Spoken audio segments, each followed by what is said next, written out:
6 superbikes, 4 as du pilotage. Louis Rossi, vainqueur du Grand Prix de France Moto 3 cette saison. Mike Di Meglio, champion du monde 125 en 2008. Randy Depugné, 118 départs en MotoGP, le meilleur pilote français actuel. Et enfin Philippe Monneray, notre pilote essayeur, ancien vainqueur des 24 heures du Mans. Entre les motos japonaises qui trustent les victoires en compétition et les européennes qui font un retour en force, quelle est la machine la plus rapide? En course pour le premier run, les 4 motos japonaises en version libre.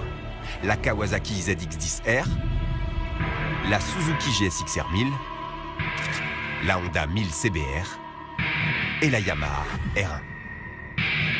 Par tirage au sort, Louis Rossi se retrouve sur la Kawasaki, Mike Di Meglio sur la Suzuki, Randy Depugné sur la Yamaha et Philippe Monneray sur la Honda.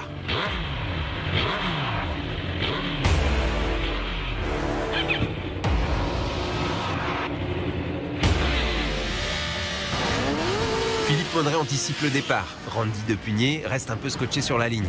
Comparé à une MotoGP, les rapports sont inversés. J'ai oublié de passer la douche. Fallait-moi manger. Fallait-moi manger.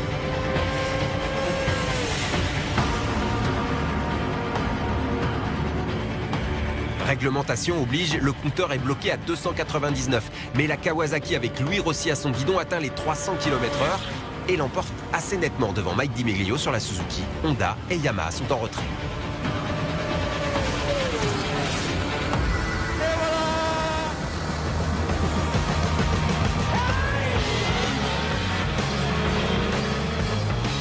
La Honda, elle est pas trop mal, mais elle est inférieure. Bon, Randy, qu'est-ce qui s'est passé? Oh, je pense que t'es un peu trop lourd. Ouais, ça doit être ça, ouais. Tu commences à te faire vieux aussi. Bon, Randy, ce départ moyen quand même, hein, avec la gamme. Vous êtes tous partis, vous m'avez laissé sur place. J'ai raté une vitesse, donc bah, vous êtes tous partis. Bon, après...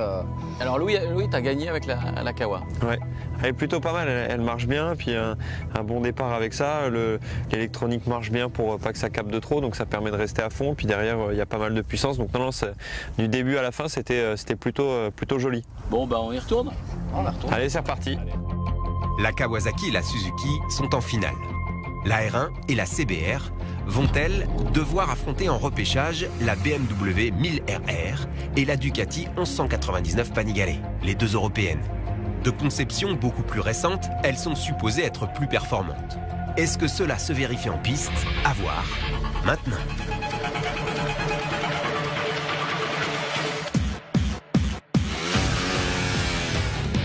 La Ducati se cabre et fait valoir d'entrée son caractère.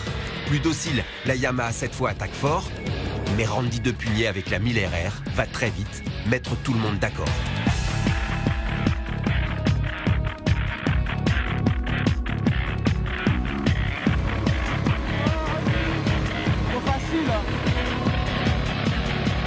Derrière, la Ducati reprend l'avantage d'un rien sur la Yamaha.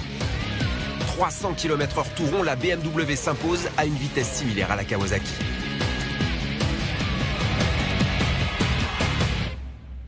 Vous avez vu ce que c'était un pilote MotoGP là? Ah, vous avez compris. Ouais, ça, fais pas le malin. La BMW est en finale. La Ducati est également qualifiée, définitivement éliminée la Yamaha et la Honda, moins puissante.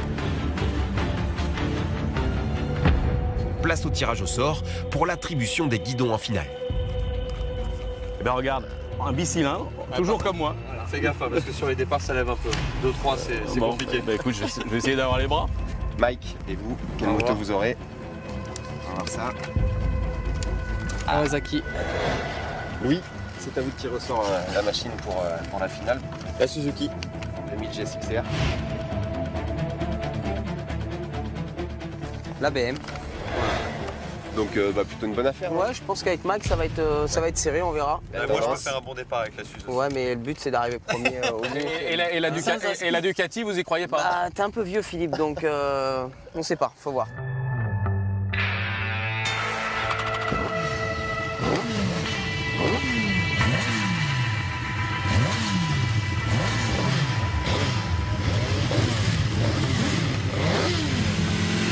machines européennes contre 2 japonaises, c'est la finale rêvée. Alors que la Ducati demande à être domptée, Louis Rossi effectue le meilleur départ avec la Suzuki. La Kawasaki est toute proche et prend rapidement les devants. Plus longue à se lancer, la BMW fait ensuite un retour spectaculaire. Plein gaz, la victoire se joue comme annoncé entre Randy Depugné et Mike Di Meglio.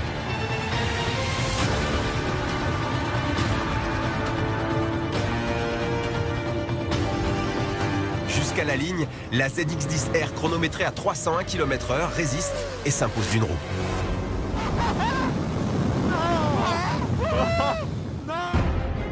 Troisième de cette finale, même sans assistance électronique, la GSX-R demeure une valeur sûre. Quatrième, la Ducati, elle a laissé les pilotes un peu sur leur faim, mais l'esthétique, le bruit, le couple fabuleux du bicylindre italien sont des atouts considérables.